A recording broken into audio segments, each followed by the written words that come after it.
আমাদের নেতা বাংলাদেশ জাতীয়তাবাদী দলের ভারপ্রাপ্ত চেয়ারম্যানের নেতৃত্বে আমরা আপনারা আন্দোলন করেছি, দেশে বিদেশে আন্দোলন করেছি, কিন্তু বাংলাদেশের স্বাধীনতার ঘোষক শহীদ প্রেসিডেন্ট জিয়াউর রহমান স্বাধীনতা ঘোষণার মাধ্যমে আমাদেরকে লাল সবুজের পতাকা দিয়েছেন। পাশাপাশি এই স্বাধীন বাংলাদেশ হওয়ার পর, স্বাধীনতা অর্জনের পর আমাদেরকে আরেকটি জিনিস দিয়েছেন, সেটা কি জানেন? সেটা বাংলাদেশ জাতীয়তাবাদী দল।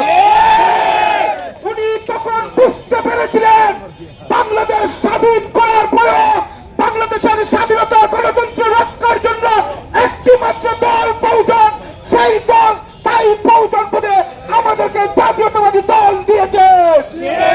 আজকে প্রমাণ হয়েছে দীর্ঘ 17 বছর গণতন্ত্রের মুক্তির জন্য, স্বাধীনতা রক্ষার জন্য আমাদের নেতা তারেক রহমান আন্দোলন করেছেন, আমরা সফল হয়েছি। মোনালিসা হেভি ফ্লো 15 পিস প্যাকেটের সাথে 8 পিসের একটি প্যাকেট একদম ফ্রি। আমরা ইনশাআল্লাহ সফল হব।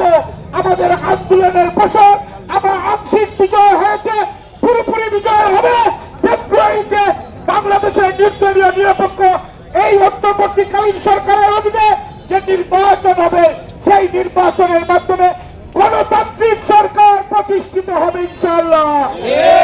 যারা অপচেষ্টা করতেছে এই নির্বাচনকে ঠেকানোর জন্য, কোন শক্তি আল্লাহ ছাড়া সেটা ঠেকাতে পারবে না ইনশাআল্লাহ। নির্বাচন হবে ফেব্রুয়ারিতেই, নির্বাচন হবে ইনশাআল্লাহ। নির্বাচনের জন্য প্রস্তুত হতে হবে, আপনারা প্রস্তুত হন। নির্বাচন এবারে নির্বাচন 17 বছর পরে নির্বাচন হবে, সেই নির্বাচনের জন্য অধীর আগ্রহে বাংলাদেশের লক্ষ কোটি মানুষ বসে আছে। সেই নির্বাচন আগ্রহ সহকারে সবাই একটি উৎসব মনে করে এটা উপভোগ করবে।